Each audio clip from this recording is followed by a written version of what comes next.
Il est 18h54 et c'est l'heure de l'invité d'Europe Soir avec vous, Nicolas Poincaré, à suivre également en vidéo sur europe1.fr. Et l'invité d'Europe 1 Soir, c'est le professeur Catherine Pogam, chef du service de réanimation à l'hôpital Beaujon de Clichy, près de Paris. Bonsoir madame. Bonsoir. On en a beaucoup parlé toute la journée. La justice a donc refusé l'euthanasie passive de ce patient à Reims, un jeune homme dont les médecins, que les médecins voulaient cesser d'alimenter parce qu'il était tétraplégique et dans le coma depuis 5 ans. On a vu dans ce cas que la famille s'était déchirée et c'est ça qui a amené la justice à se prononcer. Vos confrères, les médecins de Reims, ne sont pas contents de la décision. Est-ce que vous les comprenez ? Je comprends qu'ils sont dans une situation qui est particulière, qui est douloureuse, qui est difficile, avant tout pour la famille. Je pense qu'il est difficile à ce stade d'émettre des commentaires sur cette décision de justice, d'autant que j'ai cru comprendre qu'il y avait un appel, donc que la décision allait encore faire l'objet que la justice était en cours, donc il est difficile de se prononcer. Ce qui est certain, c'est que ces médecins se retrouvent dans une situation qui effectivement est difficile. Alors, qu'est-ce qui rend ce cas exceptionnel ? C'est le fait que la famille se soit déchirée. C'est pour ça que finalement, on est obligé de demander à des juges de se prononcer sur ce qui, normalement, devrait être traité par des médecins ? Très difficile de commenter cela sans avoir des détails suffisants pour apporter des commentaires qui soient factuels. Mais non, mais alors posons la question différemment. Dans votre quotidien à l'hôpital Beaujon, est-ce que vous avez souvent des familles qui ne sont pas d'accord sur une décision aussi lourde que celle-là, faire vivre ou ne pas faire vivre un malade dans le coma ? Ça peut arriver, heureusement c'est pas habituel, mais ça peut arriver qu'au sein d'une même famille, quand arrive le moment de constater que de notre point de vue et du point de vue des médecins, la médecine ne peut plus soigner et que la mort apparaît comme inéluctable. Effectivement, il y a, surtout en réanimation, nous avons des moyens pour soutenir le cœur, soutenir le rein, soutenir les poumons, on peut aller très très loin.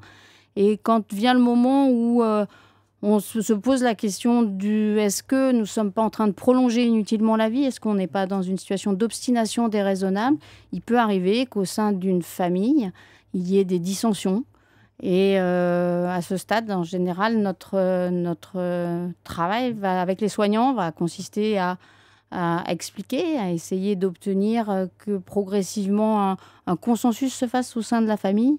Fort heureusement, c'est possible la plupart du temps. Il faut du temps, généralement. Alors, c'est ça que dit la loi Leonetti notamment. C'est que vous, les médecins réanimateurs, vous ne devez pas vous obstiner de façon déraisonnable. Ça doit être très difficile à juger. À partir de quel moment je deviens obstiné, déraisonnable ? Alors, c'est pas que nous, les médecins réanimateurs, c'est tous les médecins, puisque cette loi s'applique à tous les médecins, les chirurgiens, tous les médecins. Et l'obstination déraisonnable en réanimation, c'est effectivement quelque chose qui nécessite d'y être attentif au quotidien, ensemble, les médecins comme les soignants paramédicaux.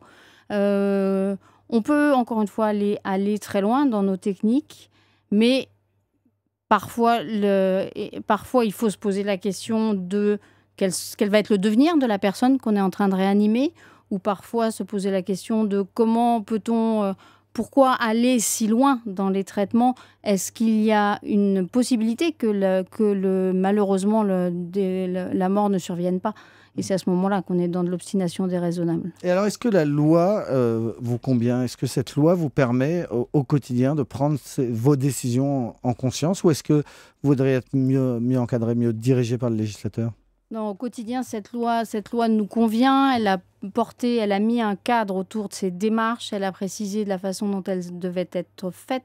La place des médecins, la place des soignants, la place du consultant extérieur, la place des familles, des proches, de la personne de confiance. Elle a positionné les directives anticipées. Et ce sont des outils qui, au quotidien, dans une très, très grande majorité des cas, nous permettent parfaitement de régler les situations et surtout de faire l'autre partie de notre métier qui consiste à accompagner les gens, parce que surtout en réanimation, on les soigne, on essaye de les sauver, puis parfois la maladie est plus forte. Et la deuxième partie de notre métier consiste après les avoir soignés, consiste à en prendre soin et finalement les accompagner. Et pour que la mort puisse se faire aussi sereinement et dans la plus grande dignité possible.